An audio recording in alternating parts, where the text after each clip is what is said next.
राधे राधे, कुंज बिहारी लाल की जय। कैसे हैं आप लोग? पूर्ण विश्वास है बहुत ही कुशल मंगल होंगे और उतने ही कुशल मंगल ढंग से आप लोगों का अध्ययन भी चल रहा होगा। बहुत सारे विद्यार्थियों ने हमसे प्रश्न किया, गुरुजी जैसे आपने भागवत के विषय में बताया कि हमें भागवत कथा की तैयारी कैसे करनी चाहिए, आपने श्री राम कथा के बारे में बताया कि हमें श्री राम कथा की तैयारी कैसे करनी चाहिए, तो एक बार इसी प्रकार यह भी बताइए कि आखिर हम शिव कथा की तैयारी कैसे करें। तो आज की कक्षा बड़ी शानदार होगी। आज हम ये समझेंगे कि शिव कथा की तैयारी हमें कैसे करनी चाहिए। बहुत आसान भाषा में समझेंगे, छोटी से छोटी और बड़ी से बड़ी तमाम बातों को समझने का प्रयास करेंगे। शैली इतनी आसान होगी कि अगर कोई छोटा बच्चा भी ये चाहता है कि मैं भी एक शिव कथा प्रवक्ता बनूं, तो इस कक्षा को देख करके उसके मन में केवल जज्बा ही नहीं आएगा, बल्कि वो कैसे तैयारी कर सकता है, स्टेप बाय स्टेप सारी चीजें पता लगने वाली है। हम ये भी समझेंगे कि गुरुकुल के माध्यम से तैयारी कैसे कर सकते हैं, घर बैठे तैयारी कैसे हमारी होगी, ऑनलाइन तैयारी करना बेहतर होगा कि ऑफलाइन तैयारी करना बेहतर होगा। अब पहला प्रश्न उठता है कि आखिर ये शिव कथा क्या है। कुछ लोग पहली बार अगर नाम सुने हो तो आपको हम बता देते हैं। अगर आपने भागवत कथा सुनी है, अगर आपने श्री राम कथा सुनी है, भागवत कथा में भगवान श्री कृष्ण के गुणों का वर्णन आपको मिलता है, भगवान श्री कृष्ण की लीलाओं का वर्णन आपको मिलता है। उसी प्रकार श्री राम कथा की आप जब सुनते हो तो श्री राम कथा में मर्यादा पुरुषोत्तम भगवान श्री राम के जीवन से जुड़ी जितनी भी घटनाएं हैं, उन घटनाओं का विस्तृत वर्णन आपको श्री राम कथा में मिलता है। इसी प्रकार शिव कथा में आपको क्या मिलता है? भगवान भोलेनाथ से संबंधित जितनी भी कथाएं हैं, वो सारी की सारी कथाएं आपको शिव कथा में, या यूं कहें भगवान भोलेनाथ की पूरी कथा आप शिव कथा के माध्यम से श्रवण करते हैं कि भगवान भोलेनाथ कैसे हैं, स्वरूप कैसा है, शिवलिंग क्या है, महात्म आप शिव कथा का श्रवण करते हैं। भगवान भोलेनाथ की पूजा कैसी होनी चाहिए, बेलपत्र का क्या महात्म है, इस तमाम बातें, अभिषेक कैसे करना चाहिए, पूजन कैसे करना चाहिए, क्या नियम है, कितनी कथाएं हैं, कहां से कथा शुरू होती, कौन पहले कथा सुनाया है, कौन बाद में सुनाया है, कथा का चलन कैसे चलता है, सती जी कौन है, पार्वती जी कौन है, ये तमाम चीजें आपको शिव कथा में प्राप्त होती हैं। ये जो शिव कथा है ना, तो शिव कथा मुख्य रूप से 9 दिन की होती है, परंतु अभी कुछ लोग 7 दिन की भी कर रहे हैं और कुछ लोग 11 दिन की भी करते हैं। लेकिन मूल अगर बात की जाए तो मूल शिव कथा 9 दिवसीय ही की जाती है। ठीक है, चलिए हम शुरू करते हैं। अगर आपको श्री राम कथा, भागवत कथा अथवा शिव कथा तीनों सीखना है तो भी ये नियम आपको काम आएगा। अगर आपको केवल शिव कथा सीखना है तो भी ये नियम आपको काम आएगा। पहला, अगर आपको शिव कथा सीखनी है तो सबसे पहले 2 काम आपको अवश्य कर लेना चाहिए। पहला काम यह है कि आपको अपने आप से एक सवाल पूछना चाहिए। कौन सा सवाल? यह सवाल है कि आखिर मैं कथा क्यों सीखना चाहता हूं। ये आपका सवाल होना चाहिए और आपके हृदय से निकला उत्तर होना चाहिए। यह उत्तर 1 दिन में, 2 दिन में, 10 दिन में, महीने या साल भर में भी खोज सकें आप तो खोजिए। इसको खोजे बिना शिव कथा की तैयारी या किसी और कथा की तैयारी बिल्कुल शुरू नहीं करनी चाहिए। अच्छा, कुछ लोग देखा देखी में शुरू करते हैं कि वो फलाने कथाकार हैं, क्या ठाठ हैं उनके, हम भी शिव कथा करते हैं। ऐसे में क्या होता है कि आप अपने साथ, आप व्यासपीठ के साथ, आप पुराणों के साथ, आप श्रोताओं के साथ न्याय नहीं कर पाते हैं। कहीं ना कहीं त्रुटि हो ही जाती है, क्योंकि आपका ध्येय नहीं है, आप देखा देखी में आए हैं। इसलिए सबसे पहले आपको अपने आप से प्रश्न करना चाहिए। कहीं एकांत में जाइए, सुबह सुबह बढ़िया अपने आप से प्रश्न कीजिए कि आखिर मैं शिव कथा क्यों सीखना चाहता हूं। यदि आपके पास इसका उत्तर है तो हमें कमेंट करिएगा, और उत्तर नहीं है तो जब आपको उत्तर मिल जाए वीडियो को सेव कर लीजिएगा। इसी वीडियो में आकर के आप कमेंट करके जाइएगा कि गुरुजी हम इसलिए शिव कथा सीखना चाहते हैं। ठीक है, पहला प्रश्न। दूसरा प्रश्न ये होना चाहिए कि क्या मैं शिव और राम प्रेमी हूं, क्या मैं शिव जी से और राम जी से प्रेम करता हूं? देखिए, दोनों एक दूसरे के पूरक हैं। अगर आप शिव द्रोही हैं तो आपको राम जी नहीं मिल सकते हैं, और अगर आप राम द्रोही हैं तो आपको शिव जी नहीं मिल सकते हैं। शिव जी को पाना है तो राम जी से प्रेम करना पड़ेगा, राम जी को पाना है तो शिव जी से प्रेम करना पड़ेगा। अगर आप ये सोचते हैं कि मैं शिव जी को भजूं, शिव जी से प्रेम करूं, लेकिन राम जी से दूरी बनाऊं, तो ऐसे में शिव जी भी दूर हो जाएंगे। अगर आप सोचते हैं कि मैं शिव जी को छोड़कर राम जी को पालूं, राम जी का आश्रय पाऊं, राम जी की भजन करूं, तो ऐसे में राम जी दूर हो जाएंगे। इसलिए दोनों एक दूसरे के पूरक हैं। राम कथा में भी यही कहा जाता है कि राम कथा सीखने वालों को चाहे कि शिव प्रेम जागृत कर लें। जो शिव प्रेमी है उसी को राम कथा समझ में आती है, उसी को राम जी की परम भक्ति प्राप्त होती है। इसलिए दो प्रश्न आप अवश्य करिए। आपका क्या ध्येय होना चाहिए? जन कल्याण का। आपका ध्येय होना चाहिए कि मैं कथा सीखने के बाद जन जन में शिव भक्ति का संचार करूंगा, ये आपका ध्येय होना चाहिए। समझ गए ना? पक्का? जैसे मान लो क्या हुआ, और सरल समझाएं? जी गुरुजी थोड़ा सा सरल कर दो, अच्छा आनंद आ जाए। जैसे मान लो एक बच्चा है। अब बच्चे से तात्पर्य समझ लेना, बच्चे से तात्पर्य अगर ये 10 वर्ष का बच्चा या बच्ची है, अथवा ये 50 वर्ष के या 60 या 70 वर्ष के कोई भी अवस्था के हैं, इनके मन में ख्याल आया, क्या ख्याल आया कि आखिर शिव कथा मैं कैसे सीखूं? तो पहला काम क्या करना चाहिए? ए काम करना चाहिए। ए वाला पहला काम करना चाहिए कि अपने आप से पूछो। अभी कहीं एडमिशन वगैरह करवाने की आवश्यकता नहीं, कोई ग्रंथ या नोट्स लेने की आवश्यकता नहीं। पहले पूछो कि क्यों मैं कथा सीखना चाहता हूं, ताकि आप लंबे समय तक कथा सीख सकें। आपको अगर लगता है कि बहुत आसान है, तो आसान नहीं है। मैं हवाई बात नहीं करता, यथार्थ जो है वो आपको बताता हूं।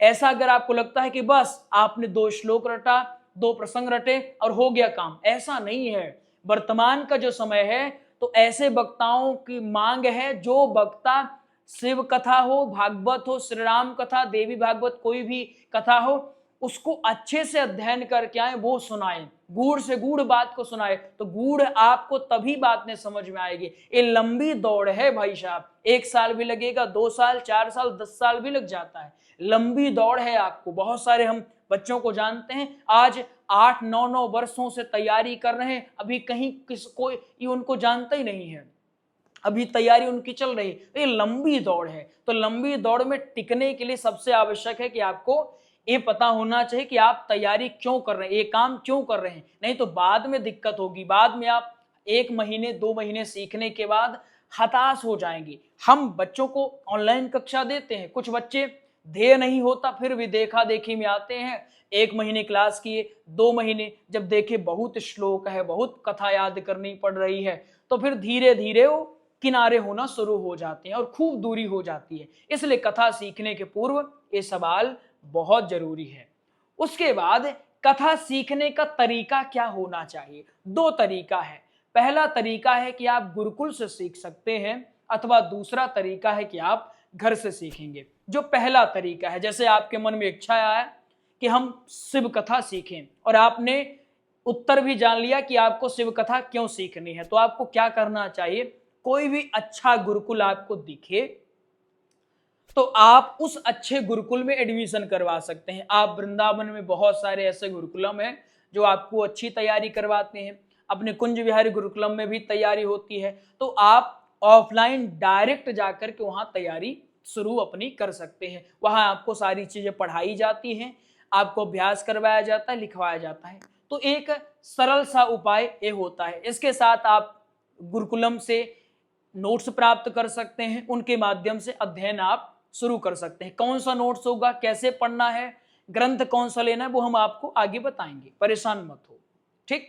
अब दूसरा जो मुख्य है, गुरुकुल वालों को दिक्कत नहीं, गुरुकुल में एडमिशन लिया, गुरुजी सब कुछ स्वयं बताएंगे।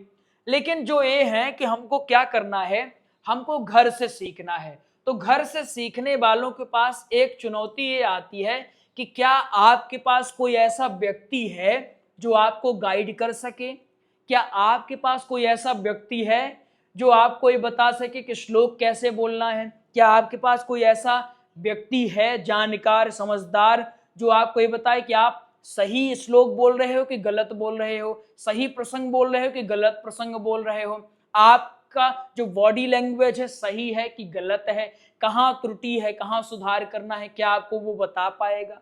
अगर उत्तर ना है तो फिर घर से तैयारी करने का दूसरा तरीका, पहला तो है आपके घर में कोई योग्य व्यक्ति हो तो आप उनसे कहें कि भाई साहब दादा जो भी आपका रिश्ता है उनसे कहो कि हमको आप शिव कथा की तैयारी करवा दो।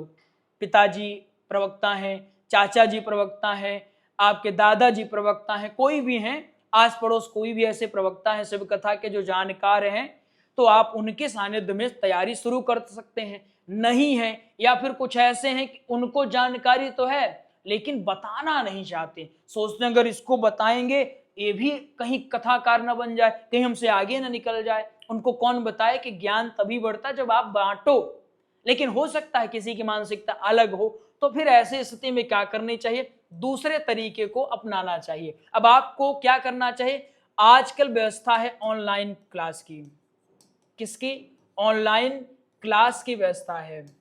तो आपको चाहे कि आप घर में, अगर आपको लगता है कि हम गुरुकुल में नहीं जा सकते हैं, हम कोई नौकरी में है वर्तमान में उसको छोड़ भी नहीं सकते हैं, हम अपनी पढ़ाई कर रहे हैं, कुछ भी मजबूरी है या उतना पैसा नहीं कि हम बाहर जाकर के कहीं व्यवस्थित रूम लें फिर हम जाकर के अध्ययन करें, तो फिर आपको क्या करना चाहिए, इन दो तरीकों में से किसी एक का चुनाव आपको करना चाहिए। वर्तमान में ऑनलाइन क्लासेस का चलन है, बढ़िया सुविधा मिलती है। आप देखते होंगे हमारे कुंज बिहारी गुरुकुलम में बहुत सारे ऑनलाइन बच्चे पढ़ते हैं और यत्र तत्र पढ़ने के बाद कथा भी वो करते हैं, अच्छी चीजें रहती है। ऑनलाइन भी आप वर्तमान में कर सकते, कोई समस्या नहीं। अब ऑनलाइन ऑफलाइन में डिफरेंट क्या होता है, ऑफलाइन यानी गुरुकुलम में क्या होता है कि गुरुजी डायरेक्ट नजर रखते हैं दिन भर, गुरुजी के देख रेख में सब कुछ होता है। लेकिन ऑनलाइन में क्या होता है कि बच्चा अगर मनमानी करना चाहे तो वो कर सकता है, क्योंकि गुरु और शिष्य का संवाद केवल 1-1.5 घंटे या 2 घंटे ही हो पाता है ऑनलाइन क्लास के माध्यम से। ऐसे में बच्चे को चाहिए और खास तौर पर बच्चे के माता पिता को चाहिए कि वो बहुत अच्छे से निगरानी रखें। अगर बच्चा ठीक ठाक बढ़िया ढंग से पढ़े तो वो घर में रह करके भी तैयारी कर सकता है। शर्त क्या है, पहली शर्त यह है कि माता पिता नजर रखने बच्चे पर, और दूसरी शर्त है बच्चा स्वयं मैच्योर होना चाहिए, लॉयल होना चाहिए अपनी पढ़ाई के प्रति। यदि दो काम बच्चा कर रहा है, बच्चे से तात्पर्य आप समझ रहे हो ना, 60-70 सभी के लिए कर रहे हैं। अब हम ये थोड़ी कह सकते कि बच्चा युवा फिर बूढ़ा, ये सारे नहीं कह सकते, इसलिए सभी के लिए बच्चा या कोई व्यक्ति, ठीक है। तो ऑनलाइन क्लास के माध्यम से भी किया जा सकता है। अब ऑनलाइन क्लास में क्या होना चाहिए, ऑनलाइन क्लास बस नहीं, ऑनलाइन क्लास के साथ साथ सरलतम हमारे पास नोट्स हो। सबसे पहले क्या करना चाहिए आप वो समझो। अगर आपको घर से सीखना है, ये आपने देखा कि हम कर सकते हैं, हमारे आसपास कोई है तो आवश्यक हो तो ठीक है, ना आवश्यक हो तो कोई जरूरी नहीं है, ठीक है, इनके माध्यम से सीखो। लेकिन आपने देखा ना हमारे पास ऐसी कोई व्यवस्था नहीं, तो फिर आप दूसरी ओर में जाओ। तो दूसरी ओर जाकर क्या करोगे, सबसे पहले आपने कहीं भी, आजकल व्यवस्था है यूट्यूब के माध्यम से, आपने क्या देखा, बाईटी है ना, यूट्यूब के माध्यम से आपने क्या देखा, आपने कहीं क्लास देखी, क्लास का आपने क्या देखा, डेमो देखा, है ना, आपने देखा कि इस प्रकार से क्लास यहाँ पर करवाई जा रही, ऐसे ऐसे पढ़ाया जा रहा है। तो फिर आपने क्या किया, डेमो देखने के बाद आपने आचार्य जी से या गुरु जी से आपने बात की है, और बात करने के बाद जो भी है तो आपने सबसे पहले क्या करवाया, सबसे पहले आपने ऑनलाइन क्लास में दाखिला अपना लिया। ऑनलाइन क्लास की खासियत ये होती है कि कम समय में कवर हो जाता है सब कुछ, दिक्कत विशेष नहीं रहती। ऑफलाइन की अपेक्षा ऑनलाइन का शुल्क भी थोड़ा सा कम रहता है, लेकिन जो भेद है वही रहता है। भेद क्या है कि ऑफलाइन में माहौल मिल जाता है हमको, और उस माहौल के कारण हम थोड़ा सा पढ़ाई और अच्छे से कर पाते हैं। लेकिन ऑनलाइन में क्या होता है कि ऑनलाइन में माहौल हमको स्वयं बनाना पड़ता है, ऑफलाइन में माहौल बन जाता है, ऑनलाइन में माहौल बनाना पड़ता है, अपने से परिश्रम करना पड़ता है। तो हमने क्या किया, हमने कहीं देखा कि ये गुरुजी हैं, हमारे हिसाब से पढ़ा रहे हैं, हमको सब कुछ समझ में आ रहा है, हमने डेमो क्लासेस ली, ठीक है। उसके बाद आपने उन आचार्य जी से संपर्क साधा, संपर्क सधा, बातचीत हुई, उसके बाद आपने कहा हमें गुरुजी एडमिशन चाहिए। ठीक, तो आपने ऑनलाइन क्लास में एडमिशन लिया।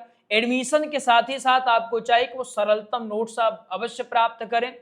अभी पुस्तक की बात अगर करें, आपके पास ऑनलाइन क्लास है और नोट्स है, अब पुस्तक की बात करें तो अगर पुस्तक आपको लेनी है तो गीता प्रेस की पुस्तक, अगर आपको लेना है तो गीता प्रेस की, ये मूल कथा की है ना, इसमें मूल रहती है। गीता प्रेस की जो मूल आती है कितने खंडों में? 2 खंडों में, है ना। कितने खंडों में? 2 खंडों में आती है। हम नहीं दिखा सकते आपको, कॉपीराइट के अलग अलग मामले होते हैं, परंतु नोट्स हम आपको दिखा सकते हैं। नोट्स आपके इस प्रकार, ये जो पुस्तक है कहीं भी किसी भी भंडारण में मिलेगी, वो आप अपने हिसाब से देख लेना, वो हमारी नहीं है। अगर आपको गीता प्रेस की नहीं चाहिए तो बहुत सारे ऐसे भी पब्लिकेशन है जो बनाते हैं, लेकिन गीता प्रेस का क्या है कि ये ठीक बनाते हैं। हमने भी पर्सनली इनका अध्ययन किया है, तो बढ़िया है, सब कुछ अच्छा है और बहुत दिनों से चला आ रहा है इनका, संभवतः 1923 से इनका कार्य चल रहा है, तो लगभग भरोसा हम अच्छे ढंग से कर सकते हैं, लंबे स्तर से, क्योंकि इनका काम चल रहा है। हाँ, नोट्स आप हमारे गुरुकुलम से प्राप्त कर सकते हैं। ये नोट्स आपको इस प्रकार प्राप्त होंगे, इस प्रकार नोट्स रहते हैं। ये आपको 3 खंडों में नोट्स प्राप्त होते हैं। ये जैसे पहला खंड है, पहले खंड में पहला दिन, दूसरा और तीसरा दिन रहता है। इसके बाद ये दूसरा खंड है, दूसरे खंड में चौथा, पांचवा, छठा और ये फिर तीसरा खंड है। इसमें 7 और 8 और 9 ये कथा रहती है। मतलब ये 9 दिवसीय शिव कथा के नोट्स हैं, तो इन्हें आप प्राप्त कर सकते हैं। अच्छा, पुस्तक कब लेनी है? पुस्तक अभी चाहो तो मत लो, कोई आवश्यक नहीं होती है। क्लास में स्वयं बताया जाता है कि अब आपको पुस्तक ले लेनी चाहिए। अभी आवश्यक क्या होता है? अभी आवश्यक है कि आप क्लास ले लो और उसके बाद आप क्या कर लो? नोट्स ले लो। उसके बाद फिर लगभग अगर हम चौथे 5वें दिन की कक्षा में प्रवेश कर जाते हैं, उसके बाद स्वयं बताया जाता है कि कब आपको पुस्तक लेनी चाहिए। ठीक है, इस तरीके से ऑनलाइन क्लास में क्या होगा, लगातार सिस्टमैटिक ढंग से आपको पढ़ाया जाता है, बताया जाता है कैसे आपको पढ़ना है, आपको अभ्यास कैसे करना है, एक एक कथा का अभ्यास, श्लोक का अभ्यास, तमाम चीजें आपको करवाई जाती है। ठीक है, तो आप इस प्रकार से सिस्टमैटिक ढंग से लगभग 9 महीने से लेकर के 15-16 महीने तक आप अगर बढ़िया मेहनत करते हैं तो आपकी तैयारी हो जाएगी। बस आपको चाहिए कि आप अपना विकास बहुआयामी करें, चारों तरफ से आपका अगर विकास हो रहा है, आप नोट्स भी पढ़ रहे हैं, आप क्लास में रोज अटेंड भी कर रहे हैं, टेस्ट भी आप दे रहे हैं, तो इससे क्या होगा, आप बोलने का अभ्यास भी कर रहे हैं, तो इससे क्या होगा कि आपका चहुमुखी विकास होगा और कम समय में ही आपको उपलब्धि अवश्य प्राप्त हो जाएगी। ठीक है, लेकिन ऑनलाइन में विशेष बच्चों को ध्यान यही रखना पड़ता है कि मन लगे पढ़ने में। ऐसा ना हो कि आप पढ़ाई नहीं कर रहे हो, आपको ऐसा ही चाहिए कि आप वहीं पर हो, बल्कि जब आप जुड़ो तो जिन आचार्य जी से यहाँ जहाँ भी जुड़ो तो आप पहले बता दो गुरुजी हमारी एक टाइम टेबल बना दो, हम इसी टाइम टेबल पर, और ऐसा ना टाइम टेबल बनवा करके चिपका लिया बस भूल गए, उसको क्या करो, उसका पालन भी आपको करना चाहिए।